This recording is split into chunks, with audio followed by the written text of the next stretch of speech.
Teraz by som na chvíľku sa chcel pobaviť o najčastejších chybách, ktoré funding tradery a celkovo tradery robia.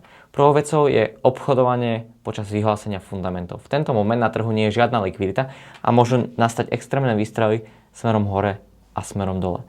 Na to si dávaj extrémny pozor.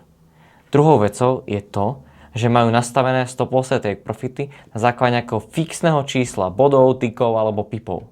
Pokiaľ sa na trhu zvýši alebo zníži volatilita, to znamená priemerný pohyb, tak ti to môže buď hneď vypínať stop lossy, alebo ten trh extrémne dlho sa bude hýbať a nedostaneš ani stop loss, ani take profit. Takže na toto si určite dávaj pozor. Ďalšou chybou je klasické neustále skákanie zo stratégie na stratégiu. Je to často hlavne z toho dôvodu, že tradery reálne nechápú riziko a štatisticky, aký počet stop lossov môžu mať po sebe, ako náhle majú 3-4 stop lossy po sebe, tak si myslia, že tá stratégia nefunguje a potrebujú ďalšiu stratégiu. Ďalším z dôvodov, prečo menia tradery stratégiu, je, že im príde nejaká ďalšia zaujímavejšia, len preto, že to je nejaká nová vec pre nich a na tú súčasnú stratégiu si už zvykli a je to nuda.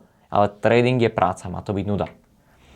Potom je to riadenie rizika podľa emócií. Zrovna som mal stop loss, tak bude riziko na ďalšiu pozíciu menšie. Zrovna som mal take profit, tak bude väčšie. A týmto neustálym menením rizika reálne nikdy nenecháš odohrať tú ziskovosť tej tvojej stratégie, tú edge, tú výhodu na trhu, ktorú tvoja stratégia má. Ďalšou chybou je logicky to, o čom som už niekoľkokrát hovoril, že nemáš vôbec žiadnu stratégiu. Obchoduješ len viac menej na náhodu. Ďalšou chybou, ktorú často vidím, je, že tradery nevyhodnocujú svoje obchody, nepozerajú na svoje dáta, nerobia nejaké úpravy z dlhodobého hľadiska v stratégii, ktoré by mohli im benefitovať a tak ďalej.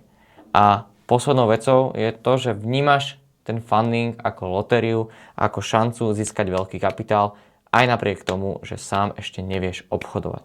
Takže treba sa k tomu stavať strategicky, s jasným plánom, s jasne vydefinovaným kapitálom a rizikom.